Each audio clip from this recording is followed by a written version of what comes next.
What's up, guys? It's Lotion Man. Yeah, I'm narrating again. I know Sexy Abraham is the better narrator, but with him being too busy with his IRL job, he hasn't been making videos as much these days. Either that, or he's just lazy, or I refuse to grow up. I don't know. Anyway, remember those ShopRite Stories video that was posted 3 years ago? Well, a lot has happened since then that I think it's finally time we go over it. So as we know, I finally quit ShopRite in December of 2020. However, it wouldn't be long until I returned to the retail business, much to my dismay. Fast forward to July of 2021, where I started my next job, a front of store attendant at the retail store Target. Initially, I wanted to work there since I decided to hold off on attending school at the time. My school wasn't holding in-person teaching. Not wanting to spend money on online classes, I decided to work full-time for a semester.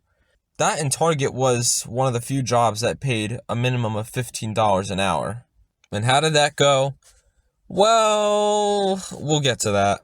My first day started with me being trained by a guy named Josh. I donned my orange vest and he showed me the ropes. I was going to start by gathering carts using this weird contraption. You would move it by twisting the handlebars or the remote control. You would line the carts in the front and hold on to the front cart while using the remote to move the machine forward. When stopping the machine, you would release the button and pull back on the carts to keep them from flying off. Of course, my anorexic self back then perhaps wasn't the best choice for the job, but don't worry, I'm freaking hot now. Anyway, it took some time to get used to, but I managed. There were a lot of stories of other employees hitting people's cars with the machine, but surprisingly, I never did that. Except, well, for one time, I turned my back, and a car rolled off the sidewalk and bumped into another car with the driver sitting in it. So, I got carts, and midway through the shift, I turned and told Josh, I wish they had sunscreen. He just looked at me and said, yeah. More on that later, though. The shift was exhausting, but I managed. The only thing that was worth noting was a car hit another car in the parking lot when I was doing rounds, and a woman informed me. I tried to use my walkie-talkie to contact people to tell them what just happened, but nobody seemed to be responding. To turn on the walkie-talkie, you have to turn the knob at the top slightly until it clicks. Then at that point it's turned on and you can continue turning it further to adjust the volume. I, on the other hand, only turned it until it clicked, not realizing that it was essentially on the lowest volume. So of course everybody was trying to contact me, but I couldn't hear them. Like, hello, yeah, somebody hit a car in the parking lot. I need somebody out here right now. Do you copy? I said, do you copy? Anybody, hello? Do you copy? And so I finally finished my shift after getting carts for 8 hours. As a front of store attendant, my job was basically just to do wherever they placed me. If they wanted me at the front counter, I'd work the front counter. If they wanted me to do order pickups, I'd do order pickups. But when I wasn't assigned to work with anyone else, I basically got carts, and that's all I did today. And by the end of it, I had sunburn everywhere. I was totally scorched.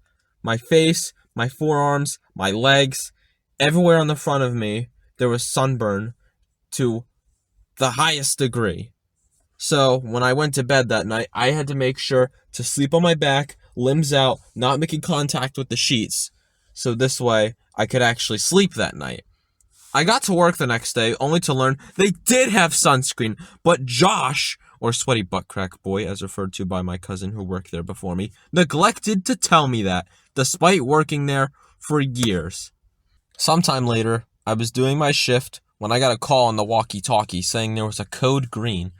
At Target, there were 3 codes: red, indicating fire, yellow, indicating a lost child, and green, indicating some kind of accident, usually a slip and fall.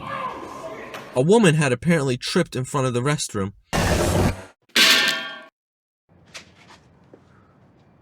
I thought to myself, is this my fault?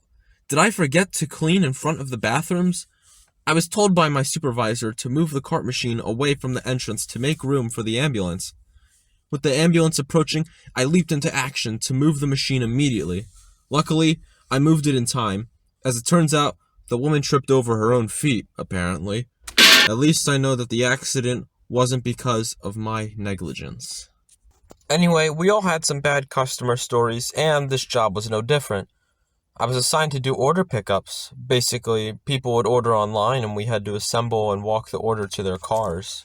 As I walked to the storage area, the girl who usually works there says to me, "I have to go." And then she vanished. I don't recall seeing her there ever again, so perhaps she knew what she was up against and decided to leave me and the one other person I would be working with to deal with this mess. I tried my best to get orders out as soon as possible, but it was too much. Eventually, a woman called out from her car. I walk over, and she told me how a woman with her newborn child had been waiting for a while. I told her I was trying my best and that we only had one other person with me. And that's when she said to me, "I've been out here for 45 minutes, and I've only seen you once."